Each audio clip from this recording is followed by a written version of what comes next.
నమస్తే రమగారు. నమస్తే జయ. రమగారు, చిన్నపిల్లలు మనము కొట్టినప్పుడు కానీ ఏదైనా ఒక సందర్భం వచ్చినప్పుడు దెబ్బకి దెయ్యం వదులుతుంది అంటాం. అసలు దీనికి దానికి కనెక్షన్ ఏంటండి? అంటే మనం కొడితే దెయ్యం వదలటం ఏంటి? దీనికి సంబంధించి ఏమైనా స్టోరీస్ కానీ, అసలు ఈ ఈ మాట ఎందుకు వచ్చింది, ఈ సామెత? బోల్డ్ అంత కథ ఉంది దానికి. అయితే దెబ్బకి దయ్యమే కాదు, దెబ్బకి దేవుళ్ళు కూడా బెదురుతారు.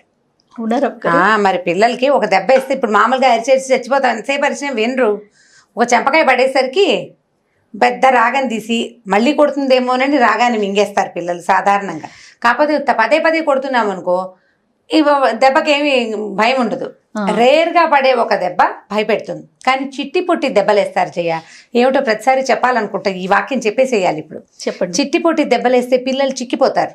ఇప్పుడు అటెళ్తూ ఒక దెబ్బ అలా కొట్టకూడదు. చిన్న చిన్న దెబ్బలతోటి పిల్లలు సన్నబడిపోతారు. ఎందుకు రమ్మగారు? అది అట్లా అంటారు, చిట్టి పొట్టి పెద్దవాళ్ళు చెప్తారు. నిజమే ఆ మాట.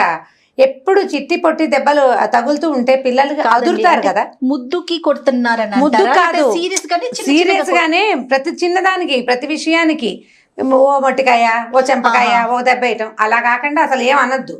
కొడితే సడన్ గా ఒకసారి ఒక పెద్ద దెబ్బ పడాలి. ఈ చిట్టి పొట్టి దెబ్బలు వేయకూడదు, దాంతో పిల్లలు చిక్కిపోతారు. మీరు కొట్టేవారా రమ్మగారు పిల్లల్ని? నేను గట్టిగా ఒక దెబ్బ ఖచ్చితంగా పడుతుంది జయ. చిట్టిపొట్టి దెబ్బలు నేను కొట్టను. ఇప్పుడు కూడా మా వాళ్ళకి మొట్టికాయలు పడుతూనే ఉంటాయి. నాకు బాగా కోపం వస్తే, అంటే వాడు మాట వింటలేదు అనుకో, జుట్టు బాగా అందుతాయి మా పిల్లలు ఇద్దరివి.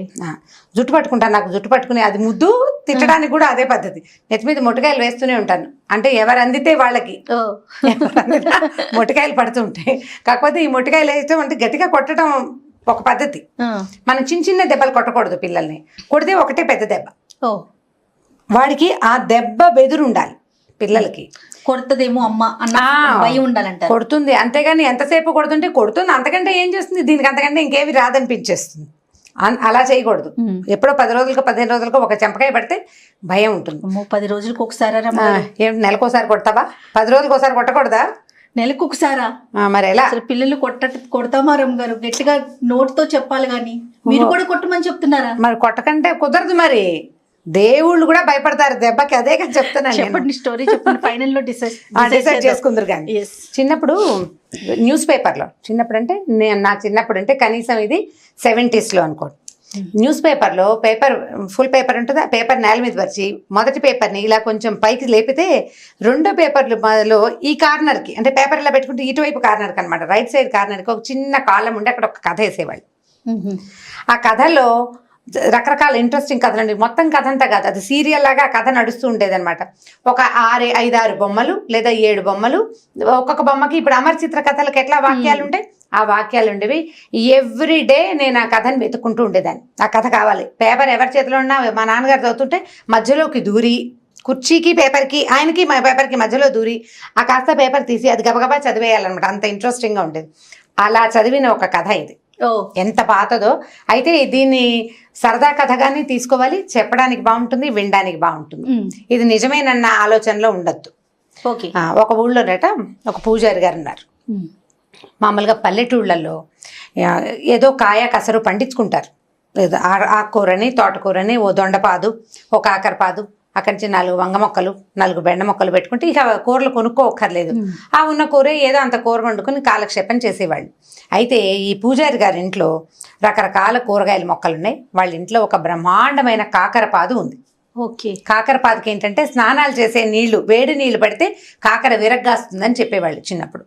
మామూలు నీళ్ళు కాదు, అక్కడ కూర్చుని స్నానం చేస్తున్నారు ఇంకా పిల్లల స్నానాలు అవి. అప్పుడేముంది, బాత్రూంలో ఏం లేవు, ఓపెన్ ఎయిర్ బాత్రూమ్సే, బయటే స్నానాలు చేసేవాళ్ళు.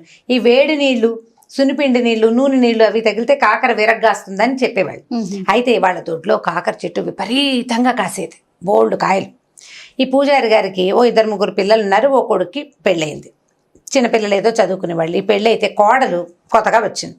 దానికి కాకరకాయ కూర మహా ఇష్టం. వీళ్ళింట్లో కూడా కాకరపాదు ఉంది, ఇంట్లో అందరికీ కాకరకాయ కూర ఇష్టం. అయితే అత్తగారు ఏం చేసేది, కాకరకాయ పులుసు కూర చేసేది. ఈ అమ్మాయికి వేపుడు ఇష్టం. వేపుడు చేసుకుందామంటే ఆ వేపుడు ఎందుకు, బోల్డ్ నూనె, అంత నూనెకి వేసుకోవడం తినడానికి మనం ఏమైనా గొప్పవాళ్ళమా? పులుసు కూరకైతే అంత తిరగమాత పెడితే సరిపోతుంది, తీయగా పుల్ల బెల్లం పెడితే పిల్లలు తినేస్తారని ఆవిడ ససేమిరా వేపుడు చేసేది కాదు. పోనీ మీరు పులుసు కూర చేసుకోండి, నేను వేపుడు చేసుకుంటానంటే 2 కూరలు వండుకునేంత గొప్పవాళ్ళమా అని ఆవిడ తిట్టేది.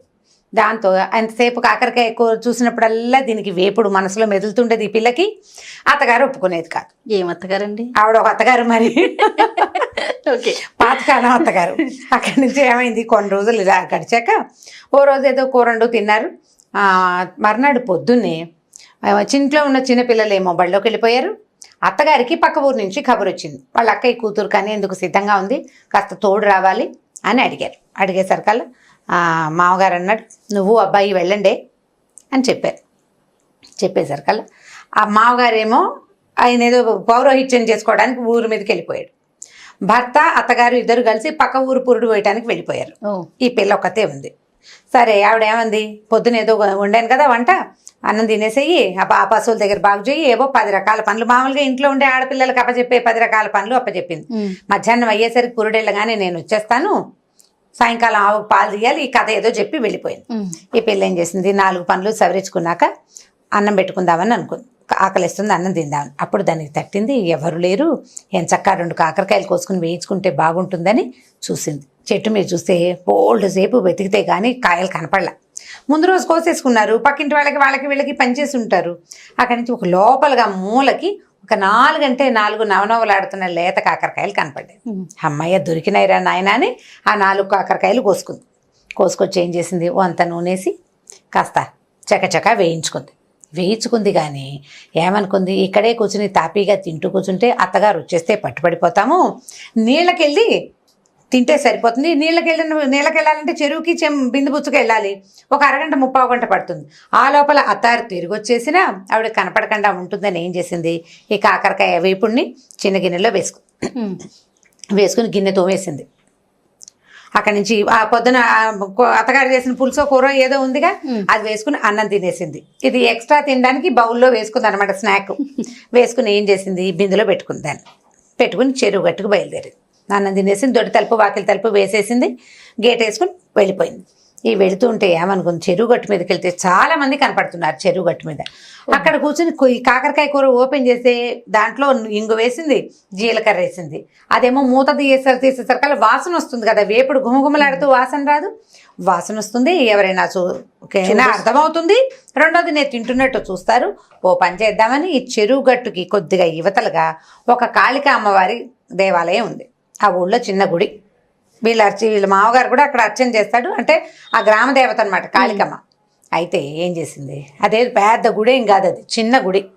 కొద్దిగా తలుపు జారేసుకుని లోపల కూర్చోవచ్చు అమ్మవారు ఎదురకుండా. ఇదేం చేసింది, తలుపు అలాగా తోసి పిల్ల లోపలికి వెళ్ళి కూర్చుని బిందెలో నుంచి గిన్నె తీసింది, ఒక్క ముక్క ఎగరేసి నోట్లో వేసుకుంటే కాళికాదేవి చూస్తుంది. ఏమిటి ఇది ఎవరు నా ఎదురుగుండా కూర్చొని తింటోందని చూస్తోంది నేరుగా. చూస్తుంటే ఈ పిల్ల చూసింది పైకెత్తి, నీకు పెట్టడానికి కాదులేవమ్మా, నేనే తింటున్నాను అంది ఒక మాటకి. అనేసరికల్లా ఆవిడ మళ్ళీ చూస్తోంది పిల్లకేసి.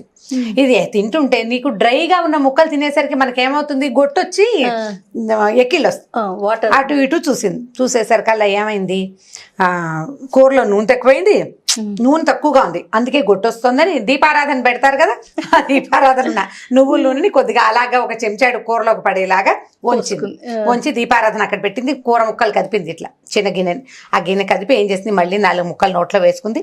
ఈసారి నూనె కూడా తగిలేసరికల్లా సర్రమంది దాహంగా అనిపించేసింది, దానికి లోపల కారం వచ్చేసింది. ఏం చేసింది, అమ్మవారికి పొద్దున్న అర్చన కోసం పెట్టుకుంటా నీళ్లు ఉంటాయి కదా, ఆ నీళ్ళగా చెంబెత్తుకుని నీళ్లు తాగింది.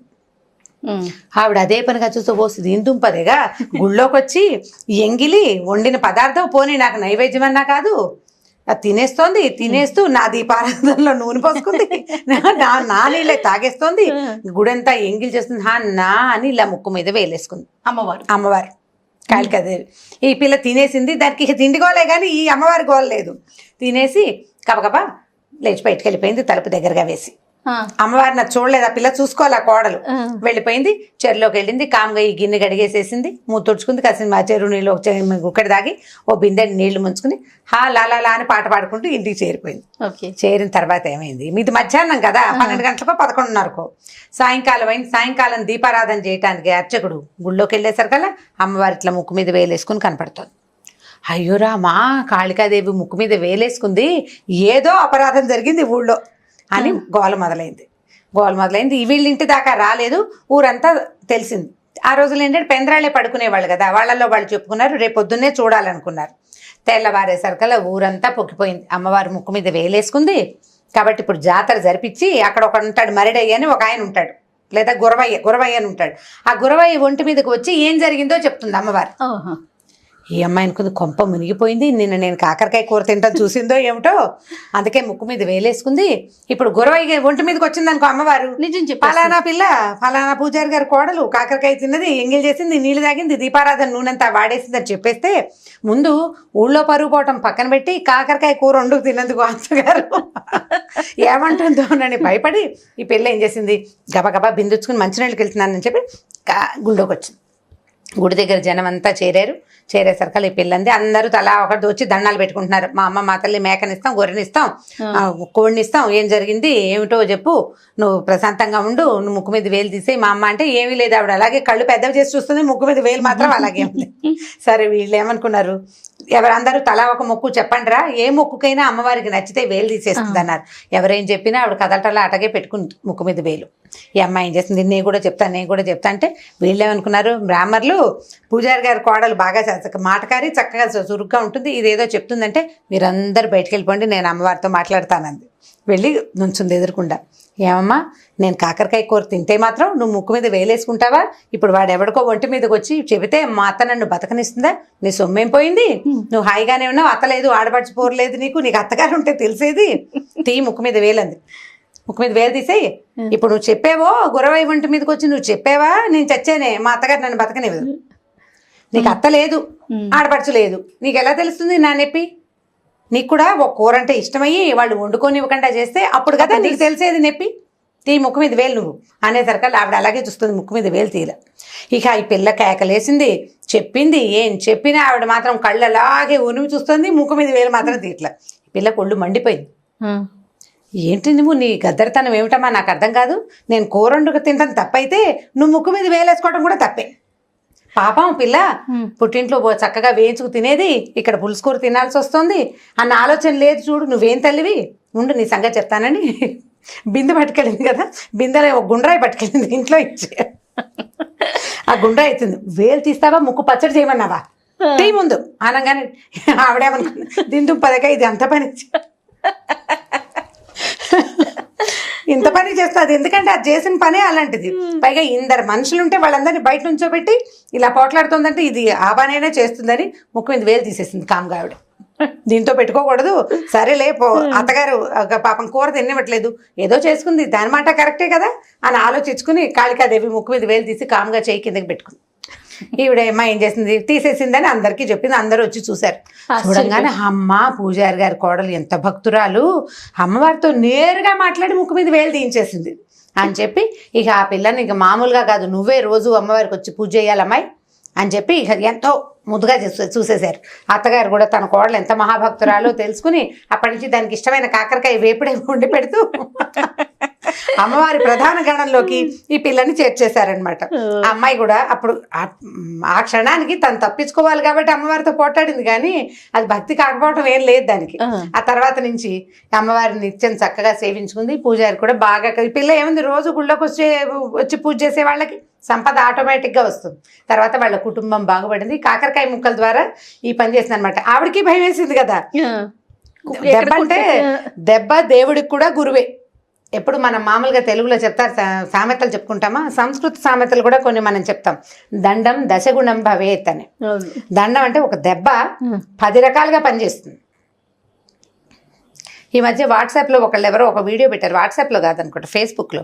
ఒక ఆయన చిన్న పిల్లని పక్కన కూర్చోబెట్టుకుని అన్నం ప్లేట్లో పెట్టుకుంటాడు. తన చేతిలో ఒక బొమ్మ ఉంటుంది, ఆ బొమ్మకి అన్నం తినిపించడానికి ట్రై చేస్తాడు. ఆ బొమ్మ తిందు, ఆ కర్ర తీసి టపా టపా టపా కొడతాడు ఆ బొమ్మని. తర్వాత ముద్ద తీసి పిల్లకి పెడితే పిల్ల కిక్కురు మనకండా తినేస్తుంది. దాన్ని కొట్టాడు నన్ను కొడతాడు అని అర్థమవుతుంది కదా. మనం ఒకళ్ళని కొడితే రెండో వాళ్ళు భయపడతారు కదా. కాబట్టి ఈ దండానికి ఎవరైనా బెదరవలసిందే. దయ్యం బెదిరే కథ కూడా ఇంకొకటి ఉంది, నెక్స్ట్ టైం చెప్తాను. చాలా బాగుంది రామ్ గారు, చాలా ఫన్నీగా ఉంది, చాలా ఇంట్రెస్టింగ్ గా ఉంది కూడా. ఎంత పాత కథ, నేను 3rd క్లాస్ ఏమో ఈ కథ చదివే నాటికి. ఈ కథ సగం మర్చిపోయాను నేను. ఈ మళ్ళీ ఎలా గుర్తుకొచ్చింది మీకు? మా అక్కయ్యని, మాకు అక్కయ్యలు లేరు మాకు. రన్నింగ్ లైబ్రరీస్, వాకింగ్ లైబ్రరీస్ ఉన్నాయి మా దగ్గర. ఓకే. నేను మా అక్కయ్య ఏమిటి, మా అక్కయ్యకి బాగా గుర్తులేదు, ఇద్దరం కలిసి 4-5 సార్లు చెప్పుకున్నాక ఇంకా స్ట్రైక్ అయిందనమాట. దీన్ని వంకాయ కూర అని చెప్పే ఊళ్ళలో, కొన్ని ఊళ్ళలో వంకాయ కూరగా కూడా చెప్తారు. ఆ పేపర్లో వచ్చింది మాత్రం కాకరకాయ వేపుడే అనమాట. కాకరకాయ వేపుడు. సూపర్. చాలా బాగుంది రమ్మ గారు. ఇంకొక వీడియోతో మళ్ళీ కలుద్దాం. నమస్తే. నమస్తే. నమస్తే రమ్మ గారు. నమస్తే జయ. రమ్మ గారు, ఏ పని చేసినా కూడా తెలివితేటలతో చేయాలని చెప్తూ ఉంటాం మనం పిల్లలకి. అంటే చేయటం ఇంపార్టెంట్ కాదు, అక్కడ తెలివి అనేది యాడ్ కావాలని. దాన్ని నేర్పించాలి అంటే పిల్లలకి మనం ఎలాంటి స్టోరీస్ చెప్పాలి, ఏ విధంగా మోటివేట్ చేస్తూ ఉండాలంటారు? బాగా తెలివైన వాళ్ళ సంగతులు చెప్తుంటే సరి. ఇప్పుడు ఎలా ఉంటుందంటే పిల్లలు రకరకాల పనులు చేస్తారు. ఏదో కొన్ని బండగా చేస్తున్నట్టు, అలవాటుగా చేస్తున్నట్టు, మొద్దుగా ఏదో చేయటం అలా చేస్తున్నట్టు మనకు తెలుస్తూ ఉంటుంది. చిన్నప్పుడు ఆలు దిద్దేవాళ్ళం. ఇది ఆ రాసి ఇస్తే ఇది లావుగా అయ్యేదాకా దిద్దమంటే ఏం చేసేవాళ్ళు కొంతమంది తెలివిగా ఈ బలపాన్ని నిలువుగా కాకుండా అడ్డంగా పట్టుకు తిప్పేసి అదో తెలివి. అడ్డంగా పట్టుకుంటే వెడల్పుగా కనపడుతుంది. నా బాగా దిద్దిని చాలాసేపు దిద్దారని పంపించేస్తుండే వాళ్ళు బయటికి. మాస్టర్ గనక కొద్దిగా ఆయన కొంచెం చూసారనుకో, ఆయనకు అర్థమవుతుంది అది అడ్డంగా పట్టుకు తిప్పారు అని. ఇప్పుడు పిల్లలు ఏంటంటే పని నుంచి తప్పించుకోవడానికి ఒక తెలివి, బాగా పని చేయడానికి ఒక తెలివి. కొంతమంది చదువుకోవడానికి ప్లాన్డ్గా అన్ని చక్కగా ప్లాన్ చేసుకుని చదువుకుంటారు. ఒకటి సామాన్లు బాగా సర్దుకుంటారు తెలివిగా, లేదా ఏదో ఒక కోతి పని చేసి తెలివిగా తప్పించుకుంటారు. ఉంటాయి పిల్లల దగ్గర. పిల్లల్లో ఏ విషయాల్లో తెలివితేటలు ఉన్నాయో చూసుకోవాలి. మొదట చూసిన తర్వాత ఈ తెలివి వీడిని ముందుకు తీసుకెళ్తుందా పక్కకి లాక్కెళ్ళిపోతుందా అనేది ఒకటి చూసుకోవాలి మనం. ఈ తెలివితో వీడు లైఫ్లో ముందుకెళ్తే పైకి వెళ్తాడా లేదా పక్క దోవలు పెడతాడా. ఓకే. పక్కకి వెళ్ళిపోవటం అంటే ఏంటి, ముందుకెళ్ళం అనేసి వేరే పెడత్రోవలు తొక్కేసేయటం. అది చూసుకున్నప్పుడు ఈ తెలివిని కొద్దిగా ఇలాంటి వాటిలో వాడద్దు, మామూలు దాంట్లో వాడుకో, ఈ పని మంచిది కాదు అని చెప్పుకుంటూ ఉండాలి. అంటే తెలివి మంచిదానికి ఉపయోగించాలంటారు. సరైన దాంట్లో వెళ్ళాలి కదా. సరైన దాంట్లో వెళ్తే ఇప్పుడు చూడండి ఎక్కడి నుంచో బోల్డ్ అంత సూర్యరశ్మి బాగా అడ్డం పడుతోంది, పెద్ద వెలుగు వస్తుంది మనకి. మనం ఏం చేస్తాము, దానికి కర్టెన్ వేసి అది ఆ వెలుగుని కొంచెం తగ్గించాలనుకుంటాం. పిల్లాడు ఏం చేస్తాడు, కొంతమంది పిల్లలు తెలివిగా దానికి ఒక చిల్లు పెట్టి వాడికి కావాల్సిన చోట వెలుతురు పడేలాగా చేసుకుంటారు. అవునండి, పిల్లలు చేస్తారు ఆ పని. కర్టెన్ కొంచెం పక్కకి తీస్తే ఓ పక్కన వెలుగు లోపలికి పడుతుంటుంది. సన్న హోల్ చేశారనుకో, సూర్యరశ్మి ఇట్లా హోల్లో నుంచి పడి దారగా పడుతుంది, ఇంట్రెస్టింగ్ గా ఉంటుంది. అవన్నీ తెలివితేటలు. అలాంటివి చూసుకోవాలి, ప్రతి తల్లి చూడాల్సిందే. మా అమ్మకి నాకు తెలివి లేదు, నాకు తెలీదు, మా పిల్లలు తెలివిలో మాకు అర్థం కావట్లేదు అంటే ముందే చవటం చేసేస్తారు పిల్లలు తల్లి. అందుకని మన తెలివి తక్కువ తనాలు వాళ్ళకి అందనివ్వకుండా వాళ్ళ తెలివి ఏమిటో మనం అర్థం చేసుకుని ఓ లైన్ లో పెట్టుకుంటూ ఉండాలి. తెలివి గల కథలు కొన్ని చెప్తూ ఉంటాం కదా మనం. అక్బర్ బీర్బల్ కథలు చెప్తున్నాం మనం, ఆల్రెడీ మొదలు పెట్టాం స్టోరీస్. ఒక బీర్బల్ కథ చెప్దాం. ఓకే అండి. బీర్బల్ ఎలాంటి తెలివి అంటే చాలా చిక్కు ప్రశ్నలకి సులువైన సమాధానం చెప్పేవాడు.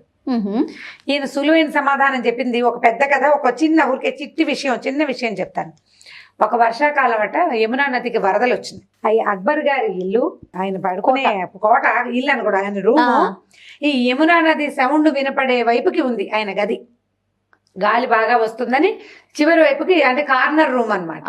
అయితే ఏమైందట, ఒకనాటి రాత్రి వర్షాలకి వరదలు వస్తున్నాయి కదా యమునకి, ఈయనకి ఎందుకో మెలకు వచ్చింది, మంచినీళ్ళు తాగటానికి లేచాడో ఏమో. ఈ లేచినప్పుడు యమునా నది హోరు ఆయనకి ఏడుస్తున్నట్టుగా వినపడిందట. ఓహో. బాగా చూస్తే యమునే ఏడుస్తోంది తెలిసింది. మర్నాడు పొద్దున ఆయన సభలోకి యమునా నది ఏడుస్తోంది, ఎందుకు ఏడుస్తుందో చెప్పండి అని అడిగేట. ఎవరికైనా తెలుసా? యమునా నది ఏడవటం ఏమిటి, ఆవిడ మనిషి కాదు, నది ఏడవటం ఏమిటి, నది హోరు అది అనేసరికల్లా అందరూ మొహమొహాలు చూసుకున్నారు. అక్బర్ చాలా చింతాక్రాంతులైపోయి, మన దేశంలో ఒక నది మన రాజ్యంలో మన పక్కనే ప్రవహిస్తుంది, స్త్రీ, నది అంటే స్త్రీ కదా, ఆమె ఏడుస్తుంటే ఆమెకి ఏమీ సమాధానం చెప్పలేకపోతున్నాం మనం, నాకు చాలా దిగులుగా ఉంది, రాత్రి నుంచి నాకు నిద్ర పట్టలేదు అన్నట్టు. భలే ఓడండి అక్బరు. ఇప్పుడు పాదుషా జహాపనాలకి పెద్ద పెద్ద కింగులకి ఇలాంటి ఆలోచనలు వస్తే మిగిలిన ప్రపంచం అంతా ఏమైపోతాయని ఎంతసేపు ఆవిడ ఏడుస్తుందని దాని గురించి ఆలోచిస్తే రాజకార్యాలు ఎవరు చేస్తారు? వెంటనే బీర్బల్ లేచన్నట్ట, అదేమిటి మహాప్రభు, పాపం యమునా నది పుట్టింటి నుంచి అత్తారింటికి వెళ్తోంది, హిమాలయాల మీద నుంచి కిందకొచ్చి ఏం చేస్తుంది, సముద్రుడి వైపుకి వెళ్తుంది. సముద్రుడే నదులకి భర్త. అవును. ఈ పుట్టిల్లు వదిలి అత్తారింటికి వెళ్ళేటప్పుడు ఆడపిల్లలు ఏడవడం సహజం కాదుటండి. మన అమ్మాయి అయినా ఏడుస్తుంది, అందుకని ఏడుస్తుంది. ఓ పాపం, అవును నిజం. ఒక దెబ్బతో అయిపోయింది అనమాట. ఒకే ఒక సెంటెన్స్ తో ఆయనకి రాత్రి నుంచి ఉన్న చింత ఇది సహజమైన సంగతి అన్న మాటతోటి తేలిపోయింది. అంత తెలివి బీర్బల్కి. సూపర్, బాగుంది కదా, ఎక్సలెంట్.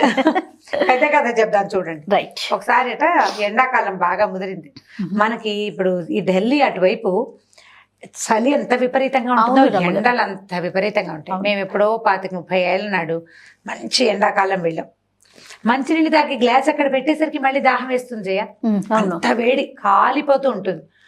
ఈ చెరుకు రసాలు తాగిన వాళ్ళని తాగినట్టే ఉన్నాం మేము. ఇక తిండి లేదు, నీళ్ళే. చలి అలాగే మైనస్ లో, చలి కూడా మైనస్ లోకి వెళ్ళిపోతుంది. ఎండలు ఉన్నప్పుడు ఏమవుతుందంటే ఢిల్లీ నగరం అంతా ఈ నూతుల్లో నీళ్ళన్నీ ఎండిపోయేవిట, అడుక్కిపోయేవి, బాగా కిందకి వెళ్ళిపోయేవి. ఒకసారి ఈ ఎండాకాలం నాటి సాయంకాలం బాగా చల్లబడ్డాక, అంటే ఇప్పుడు మనకి ఎండాకాలం, ఇప్పుడు చలికాలంలో ఉన్నాం, పగళ్ళు చిన్నవి, అవును, పొద్దు చిన్నది, రాత్రి పెద్దది కదా, తొందరగా 5 బావేసరికి చీకటి పడిపోతుంది. ఎండాకాలం పావు తక్కువ 7 అయినా వెలుగుగానే ఉంటుంది. మనం వాకింగ్కి వెళ్ళడానికి మామూలుగా ఈ రోజుల్లో 5ంటికి వెళ్తే చలేసే టైంకి ఇల్లు చేరుతాం. అదే ఎండాకాలం వాకింగ్ 5ంటికి వెళ్ళామంటే మాడి చచ్చిపోతాం, వడగొట్టేస్తుంది, వెళ్ళకూడదు. బాగా 6:30 అలా వెళ్ళాలి. 7కి వెళ్తే బాగుంటుంది. ఈయన సాయంకాలం ఏం చేసేవాళ్ళ, ఎండాకాలంలో యమునా నది తీరానికి వ్యాఖ్యాలకి వెళ్ళేవాళ్ళు. నదీ తీరంలో వ్యాఖ్యాలకి వెళ్తే సాయంకాలం నడిస్తే కొంచెం చల్లగాలి తిరిగి కొంచెం హాయిగా ఉంటుంది. అయితే వీళ్ళు ఏమనుకున్నారంటే, అక్బరు ఆయన తాలూకు 2-3 మంత్రులు, ఒకళ్ళిద్దరు వెనకాల అంగరక్షకులు వాళ్ళు ఉంటారు కదా, ఊళ్ళో ఎక్కడెక్కడ బావుల్లో నీళ్లున్నాయి, ఎక్కడెక్కడ బావుల్లో నీళ్లు లేవు, ఏ ప్రాంతపు జనానికి నీళ్ళు అందించాలి అనేది చూసుకోవాలి కదా, దానికోసమని వెళ్ళారు. ఏవో కొన్ని చోట్ల చూశారు. వీళ్ళకి కాస్త బాగా దూరంగా ఉన్న ఒక చోట ఆవులు, కొన్ని గేదెలు అవి ఇవి కనపడుతున్నాయి. ఢిల్లీ వైపు గేదెలు తక్కువ, ఆవులు ఎక్కువ. కోసాలు ఉంది, ఏవో మొక్క 3 కనపడుతుంది. ఓ 10-15 ఇల్లు ఉన్నాయి. ఇక్కడ పెద్ద నుయ్యి ఉంది. ఉండేసరికల్లా అన్ని నూతుల దగ్గరికి వెళ్ళి వంగి చూస్తున్నారు. మామూలుగా ఈ నూతులు అవి చూసేటప్పుడు మనుషులకు ఒక రకమైన సరదా వస్తుంది. అవును, ప్రతి వాళ్ళకి. మనమైనా అంతే. ఓ చెరువు దగ్గరికి వెళ్ళామనుకో, కింద నుంచి ఒక మట్టిపేట తీసి చెరువులో విసురుతాం, అదొక సరదాగా ఉంటుంది. లోపల ఆ చిన్నపిల్లల తాలూకు ఉత్సాహం ఒకటి ఉంటుంది అనమాట. ప్రతి మనిషిలోనూ ఒక పసివాడు ఉంటాడు. ఈ పసివాడితనంతో వీళ్ళు ఏం చేశారు, ఈ నుయ్యి దాకా పోయారు, నూతులోకి వంగి చూశారు. లోతుగా కనిపిస్తుంది, అడుగు కనపడిపోతుంటే బీర్బల్ ఏం చేశాట, ఓ గులకరాయి కింద నుంచి తీసి వేసి ఇలా వేసాడు, జార విడిచాడు. తంగుమని లోపల పడేసరికల్లా అందరూ నవ్వారు. బీర్బల్ చిన్నపిల్లాడు అయిపోయాడని.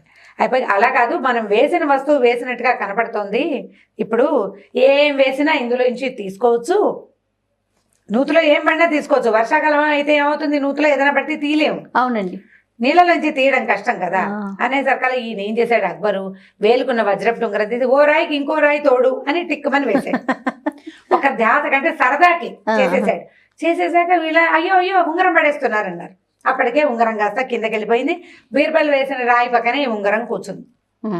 మామూలుగా జహాపన అంటే ఆయన చిన్న పర్సనాలిటీగా చాలా పెద్ద భారీకాయుడు. ఓ 1.5 తులం ఉంగరం అయితే కానీ ఆయన వేలికి చాలదు. ఉంగరం పెద్దది, ఒంటిరాతి డైమండ్ ఉంగరం, లావుపాటి వజ్రం కనపడుతోంది, పైనుంచి మెరుస్తోంది. అందరూ హాహాకారాలు చేశారు.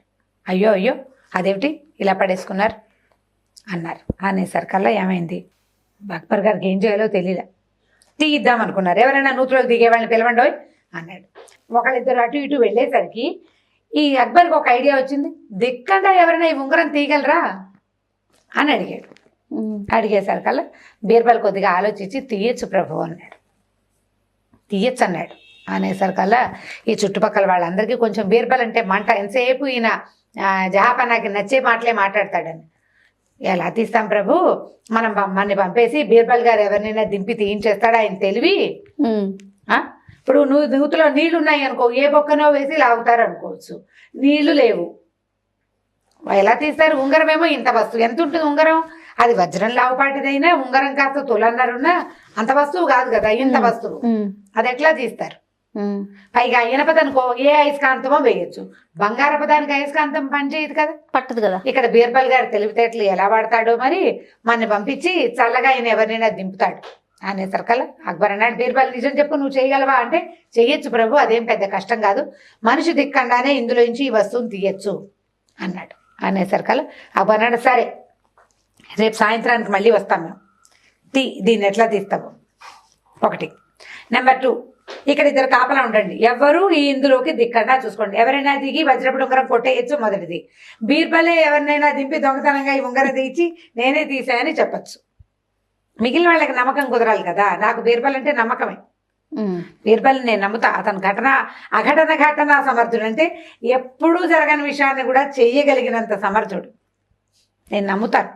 కానీ మిగిలిన ప్రజలంతా నమ్మాలి కదా, ఈ చుట్టుపక్కల ఉన్న జనమంతా అని చెప్పేసి, సరే ఇది తీసే పని చూసుకోబోయి నువ్వని వెళ్ళిపోయాడు. ఈయన ఏం చేశాడు, కాస్త అటు ఇటు చూశాడు. ఈ బీర్బల్ గారు బాగా ఆలోచించి, అక్కడ ఒక గోశాల ఉందని చెప్పుకున్నాం కదా ముందే, ఆ గోశాల దగ్గరికి వెళ్ళాడు.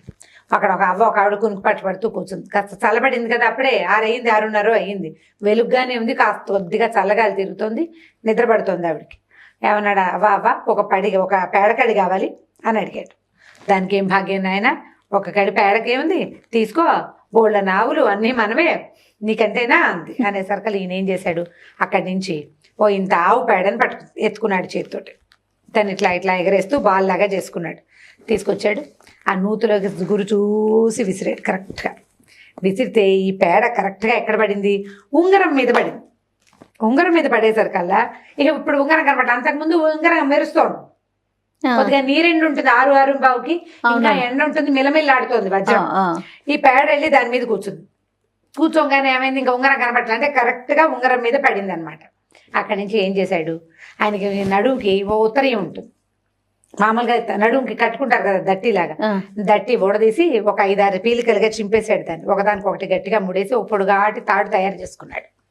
ఒక పెద్ద రాయిని, గులకరాయిని తీసి దాన్ని కట్టి దాన్ని తీసుకెళ్ళి ఏం చేశాడు, ఈ తాడు సహాయంతో ఆ పేడకడి మీద పడేలాగా పడేశాడు.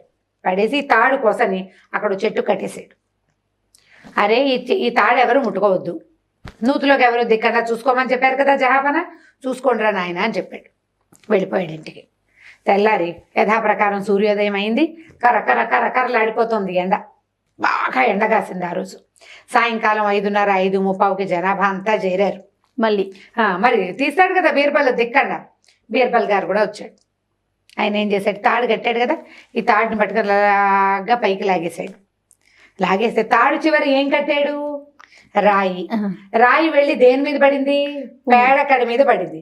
పేడకడి వెళ్ళి దేని మీద పడింది, ఉంగరం మీద పడింది. ఉంగరం పేడకడికి అతుక్కుపోయి మర్నాటి పొద్దుటి ఎండకి ఎండిపోయింది. ఈ రాయి కూడా పేడకడిలోనే ఉంది. పేడకడి అంటే ఇంత ఉండదు. ఈయన ఏం చేశాడు, బాగా ఇంత ఉండ తెచ్చాడా. ఇప్పుడు ఈ కింద నుంచి ఉంగరం అతుక్కుంది, పైనుంచి రాయి ఎత్తుకుంది.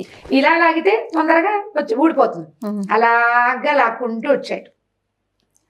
ఏం కష్టపడలా, తేలిగ్గా ఈ రాయికి అంటుకున్న పిడకలాగా ఉన్న ఆవు పేడ, దానికి అతుక్కున్న వజ్రము వచ్చింది. బయటికి రాగానే దట్టి పెట్టి తుడిచేసి రాజుగారి చేతిలో పెట్టాడు. ఇదిగోండి ఉంగరం. సబాష్. జనాలంతా వీడి దుంపదేగా, వీడిని ఎక్కడ పెట్టినా సరే వీడు ఇలాగే చేస్తాడు. ఆవు పేడ కడితోటి ఈ పని చేశాడు, ఉంగరం తీసేశాడు. వీడు తెలివే అని జనం అంతా మెచ్చుకున్నారు బాగా. ఏం చెప్పాడంటే బీర్బలు, ప్రతి సమస్యకి ఖచ్చితమైన విరుగుడు ఉంటుంది. ఈ సమస్యని ఎదుర్కొనే వ్యక్తి ఎవడైతే ఎదుర్కొంటాడో వాడు కూల్గా ఉండాలి.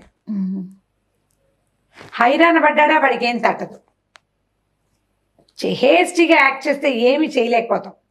నిదానంగా కూల్గా ఆలోచిస్తే బోల్డ్ అనే ఐడియాలు తడతాయి. ఒక సమస్యకి 10 సమాధానాలు కూడా కనిపిస్తాయి. మన జీవితంలో కూడా అంతే. సమాధానం లేని సమస్య అంటూ ఉండదు. ఇట్నుంచి నరకు లేకపోతే అట్నుంచి నరకు రావాలి. ఇట్నుంచి తీయలేకపోయావు నువ్వు, అట్నుంచి తీసుకురా. నువ్వు చేయలేకపోతే ఇంకోటి ద్వారా చేయొచ్చు. ఆ చెయ్యి నీది కాకపోతే చెయ్యి ఇంకోటిది కావచ్చు. నువ్వు ప్రయత్నం చేయాలంతే. ప్రధానంగా నీకు కావాల్సింది ఏంటి, ప్రయత్నం. కూల్ మైండ్ సెట్ విత్ ప్రయత్నం. మైండ్ సెట్ కనుక హైరాణ పడకపోయావా ఈజీగా ఐడియాస్ వస్తాయి. కాబట్టి కంగారు పడకూడదు. జహాబనా తలది ఇస్తారని భయపడితే వీడికి ఏం ఐడియాలు రావు. బీర్బల్ కాదు, అక్కడ ఇంకో మహాబలుడు ఉన్నారు, రావు. కూల్గా ఉండాలి. ఎంత కూల్గా ఉంటే జీవితం అంత సింపుల్గా ఉంటుంది, అంత తొందరగా సమస్యలు తీరుతాయి. కాబట్టి ఈ ప్లాన్ అప్లై చేసుకోండి. ఇందులో తెలివి ఉంది, సమయస్ఫూర్తి ఉంది. అవును రామ్ గారు. ఆ టైంకి తట్టాలి కదా, ఈ ఐడియా తట్టాలంటే బ్రెయిన్ని ఏం చేయాలి, షార్ప్ చేయాలి, కూల్గా ఉంచాలి. 2 ఆడవాళ్ళకు కూడా ఇదే అవసరం. ఖచ్చితంగా మనకు బోళ్ళు వస్తాయి సమస్యలు, బయటపడాలి. సమస్య వచ్చినప్పుడు కదా అది మనం ఆలోచించగలిగా, అది అయిపోయాకో లేకపోతే సమస్య అయ్యో లేనప్పుడు అలా చేస్తే బాగుండేది, ఇలా చేస్తే బాగుండేది, నేను ఇలా అంటే బాగుండేది, ఈ సమాధానం ఇలా చెప్తే బాగుండేది కాదు.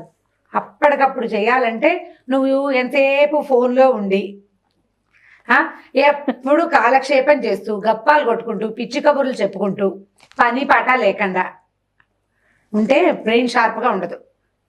నువ్వు ఇన్ టైం పడుకొని అంటే ఇప్పుడు కరెక్ట్గా టైం చెప్పాలి చేయాలి. 9:30 ఇది నీకు పరీక్ష 10:30 కనీసం 9:30 అయితే మరి మంచి చిన్నపిల్లల టైము, పెద్దవాళ్ళ టైం కాదు. 9:30కి ఇంట్లో ఆడాళ్ళు ఎవరికి పనులు పడుకోలేరు, కష్టం.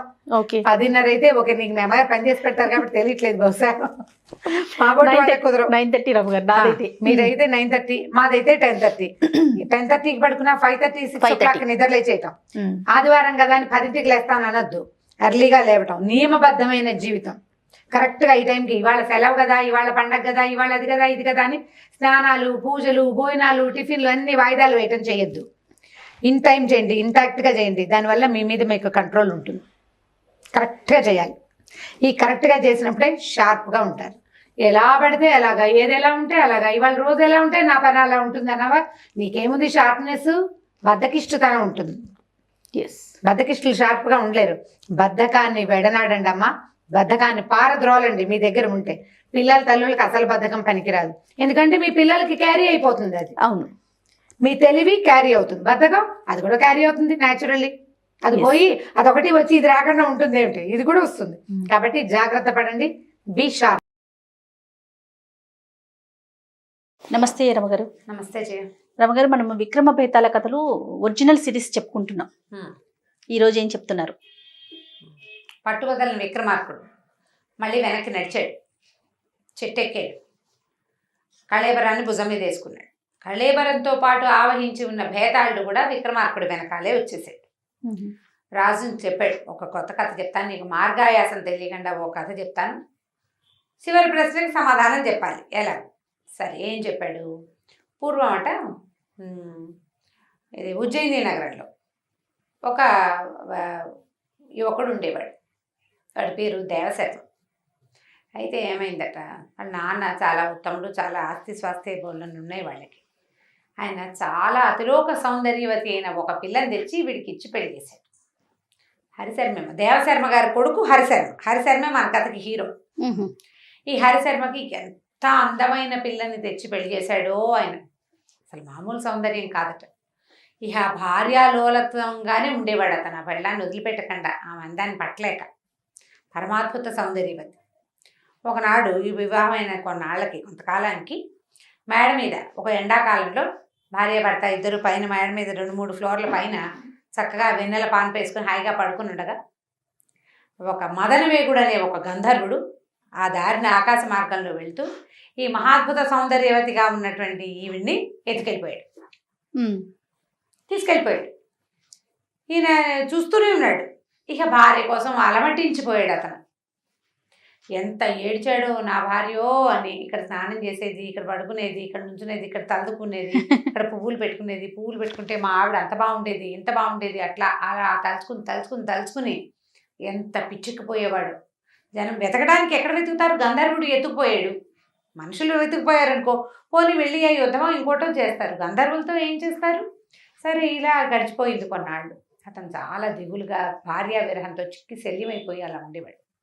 అయితే ఇప్పుడు ఇలాంటి వాళ్ళు కనిపిస్తున్నారు ఎవరైనా భార్య విరహం, హమయ్య ఊరెళ్ళింది చాలు మిగిలిన వాళ్ళు చుట్టుపక్కల ఏమన్నారు, ఎందుకురా ఏడుస్తావు, పెళ్ళని చచ్చిపోయిన వాళ్ళగా ఏడవకు, ఎక్కడో చోట బతికే ఉంది కదా, పోనీను, నీకంటే గంధర్వుడు ఇంకా బాగా చూసుకుంటాడు, మీ ఆవిడ ఇంకా సంతోషంగా ఉంటుంది గంధర్వ లోకంలో, అలాగని సంతోషపడి ఇంకో పిల్లని పెళ్లి చేసుకుని కాస్త సంసారం ముందుకు తీసుకెళ్ళు, మీ నాన్న అమ్మ పెద్దవాళ్ళు అయిపోయారని అందరూ చెప్పినా అతను వినలా. ఈ కొడుకు మీద దిగులతో తల్లిదండ్రి కాలం చేశారు. ఇతను ఏం చేశాడంటే తనకున్న ఆస్తి స్వాస్తి అన్నీ దానాలు చేశాడు. వీటి మీద ఆసక్తి లేదు అతనికి. దేశ దిమ్మరిగా తిరగడం మొదలుపెట్టాడు. అట్లా తిరుగుతూ ఉండేవాడు. కొన్నాళ్ళకి ఒంటి మీద బట్టలు చిరిగిపోయి, గడ్డం పెరిగిపోయి, ఒక బిచ్చగాడి బికారి అవతారంలో ఉండేవాడు పాపం. అట్లా తిరుగుతూ ఏదో ఒక నగరానికి చేరితే ఏమైంది, ఇతను చేరిన ఆ నగరంలో ఒక సత్రం దగ్గరికి చేరాడు. ఆ సత్రం అధికారి పేరు పద్మనాభుడు. ఆ పూట ఆయన భార్య ఏదో నోము చేసుకుంటుంటే సరే చాలా మందికి భోజనాలు పెట్టారు. సత్రం కూడా అన్నదాన సత్రాలు ఉంటాయి, రాజులు వాళ్ళు మెయింటైన్ చేసేవి, కొన్ని కుటుంబాల ట్రస్ట్లు మేనేజ్ చేసేవి అవి ఉంటాయి కదా. సరే ఏమైంది, అందరి భోజనాలు అవి అవుతున్నాయి.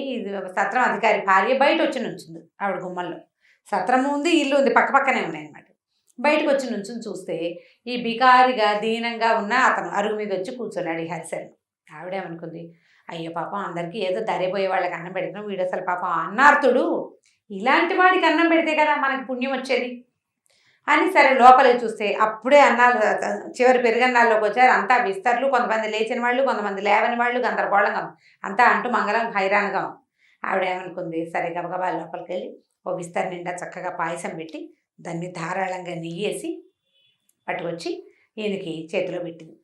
అయ్యా మీరు ఆకలిగా ఉన్నట్టున్నారు, వెంటనే వడ్డించడానికి ఇంకా సత్రం అంతా శుభ్రం అవ్వలేదు, ఇంకా అన్నాలు తింటున్నారు, ఇంకా భోజనాలు చేస్తున్నారు, కొంతమంది లేచారు, ఎంగిలిగా ఉంది, అంచేత మీరేం చేస్తారంటే కొంచెం అవతలగా తీసుకెళ్ళి ఎక్కడైనా కూర్చుని స్థిమితంగా తినండి అని చెప్పింది. అంటే లేట్ అయిపోతుంది, నువ్వు ఆకలితో ఉన్నట్టున్నావు అని భావించి పళ్ళెంలో పెట్టి చక్కగా నెయ్యి కూడా వేసి ఆకులో పెట్టి ఇచ్చింది. ఈయనది పుచ్చుకున్నాడు. సరే ఎవరైనా అయాచితంగా అన్నం పెడితే తినద్దు, అన్నం తినాలి, అన్నాన్ని గౌరవించాలి. ఈ అన్నం పుచ్చుకుని వెళ్ళాడు. అక్కడ ఏదో ఒక దిగుడు బావి ఉంది. ఈ అన్నాన్ని ఆ గట్టు మీద పెట్టి దిగుడు బావిలోకి దిగాడు. కాళ్ళు చేతులు కట్టుకున్నాడు, మొహం మీద కాసిన నీళ్ళు చల్లుకున్నాడు, కాసిన మంచినీళ్ళు తాగాడు, లేచి పైకి వచ్చేసి పాయసం తిందాం అనుకున్నాడు. ఆవిడ ఏం చేసింది, ఆకులో పాయసం పెట్టింది, పైన నెయ్యి వేసింది. ఇంతలో ఒక విచిత్రం జరిగిందట. ఏం జరిగింది, ఆ సమీపంగా ఉన్న చుట్టుపక్కల ఉన్న చెట్లలోంచి ఒక తాచుపాముని ఒక గద్ద ముక్కును గరుచుకుంది. పైనుంచి వెళ్తుంది గద్ద, కింద పాము కనపడింది. ఏం చేసింది, ముక్కును గరుచుకోవడం కాదు, గోళ్ళతోటి పట్టి లేపింది తను తినడానికి. పాము విలవిల్లాడుతూ ఏం చేసింది, ఈ గద్ద తాలూకు కాళ్ళని చుట్టేసింది. గద్ద ఎగిరిపోతుంది, పాము దాని కాళ్ళని పట్టుకుని వేళ్లాడుతుంది. అయితే ఈ తన్నుకులాడుతున్నప్పుడు పాము కోరల్లోంచి విషం జారి ఆకాశం నుంచి భూమి మీదకి పడింది. ఆ పడ్డం ఎక్కడ పడింది, ఈయన పాయసంతో ఉన్న ఆకు పెట్టాడా, ఆ పాయసం మీద పడింది. పాము సర్పం తాలూకు విషం డైరెక్ట్గా. ఈయనకేం తెలుసు, ఈ పైన అన్నం నెయ్యి వేసింది కదా, చేయి కడుకొచ్చాడు, ఒకసారి అంతా కలేసాడు, నెయ్యి ఉంది కదా, తినేసాడు. తినేసి ఒక 5 నిమిషాల్లో తెలిసిపోయింది అతనికి, లోపలికి ఏదో వెళ్ళకూడని పదార్థం వెళ్ళిపోయింది. కడుపులో నొప్పి, గొంతులో మంట, విలవిల్లాడిపోతున్నాడు, తణుకులాడిపోతున్నాడు ప్రాణం కోసం. అతనికి ఏం అర్థమైందంటే తను తిన్న ఆహారంలో విషం ఉంది అని అర్థమైంది. అట్లాగే ఎలాగో పడుతూ లేస్తూ ఆ సత్రం వాకిట్లోకి వెళ్ళి పడిపోయాడు. లోపల నుంచి వాళ్ళు పరిగెత్తుకొచ్చారు, ఆ పద్మనాభుడు భార్య. ఆయన ఏమైందంటే, అమ్మ మీరు పెట్టిన అన్నంలో విషం ఉందమ్మా, నేను చచ్చిపోతున్నాను, నాకు లోపల ఏదో అయిపోతుంది అన్నాడు. తన్నుకులాడిపోయాడు, మామూలుగా కాదు. ఇంకా తిని ఒక 5-10 నిమిషాలు ఈలోపై ఉంది. పద్మనాభుడు కంగారు పడి, ఇప్పుడు మనం 108కి ఫోన్ చేస్తాం, వైద్యుడి కోసం కబురు చేశాడు. అటు ఇటు గాబరాగా పరిగెత్తారు. విషం పెట్టడం ఏమిటి, పైగా ఈవిడ ఇట్లా ఎందుకు పెట్టింది, అందరికి లోపల సత్రంలో పెడతారు, వీడికి ఒక్కడికి ఆకులో పెట్టి ఎందుకు ఇచ్చింది అని చుట్టుపక్కల జనాలంతా నానా మాటలు మాట్లాడేసుకుంటారు కదా, రకరకాల మాటలు జరిగిపోతున్నాయి. సరే ఇంకొక నిమిషంలో వైద్యుడు వస్తాడనగా ఈ హరిశర్మ కాస్త ప్రాణం వదిలిపెట్టేశాడు. అయ్యో, చచ్చిపోయాడు. చచ్చిపోయేసరికల్లా నిర్ఘాంతపోయారు జనం అంతా. ఈయన పద్మనాభుడు పాపిస్తానా, నీ వల్ల ఒక బ్రాహ్మడు చచ్చిపోయాడు, విషాన్ని ఎందుకు పెట్టావో నీ దగ్గర సమాధానం లేదు, బ్రాహ్మణ హత్యాపాతకం బ్రహ్మహత్యాపాతకం నా నెత్తికి చుట్టావు నువ్వు. ఎందుకంటే భార్య పెట్టిందంటే భార్య తప్పులు భర్తవి, అంతే, భార్య ఖర్చు పెట్టే సంపదంతా భర్తది, ఈ పాపంలో నాకు భాగం ఇస్తావా నువ్వు, పో నా ఇంట్లో నుంచి వెళ్ళిపోమన్నాడు. చుట్టుపక్కల జనమంతా హాహాకారాలు చేశారు. కానీ ఏమనాలి ఇప్పుడు, బ్రహ్మహత్యాపాతకం, జారిపోయే బ్రాహ్మణ్ణి పాయసం పెట్టి చంపేసింది ఆవిడ. నిర్ఘాంతపోయారు అంతా, ఏం చేయలేకపోయారు. ఆవిడ ఏడుస్తూ వెళ్ళిపోయింది ఇంట్లోంచి బయటికి, వెళ్ళిపోయింది. ప్రజలంతా ఏం చెప్పాలో తెలియకుండా మీదకుండిపోయారు. ఆ రాజభటులు వాళ్ళు వచ్చి ఇది చనిపోయినటువంటి హరిశర్మకి అంత్యక్రియలు అవి చేసేసారు. ఇప్పుడు భేతాళుడు అడుగుతున్నాడు, కథ చిన్నది, దీని మీద డిస్కస్ చేద్దాం మనం కొంచెం.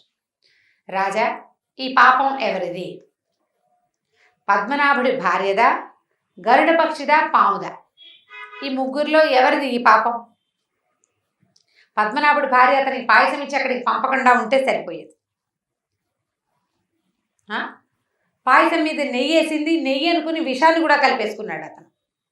ఇక్కడే ఇంకో 10 నిమిషాలు ఉండండి, వంటలు ఎంగిళ్ళు అయిపోయాక మీకు అన్నం పెడతానంటే సరిపోయేది. కానీ అన్నం ఇచ్చింది. పాము దాని విషాన్ని అది కక్కేసింది. దాన్ని పైకి తీసుకెళ్ళింది. పైనుంచి పాము విషం అన్నంలో పడేలాగా చేసింది గరుడ పక్షి.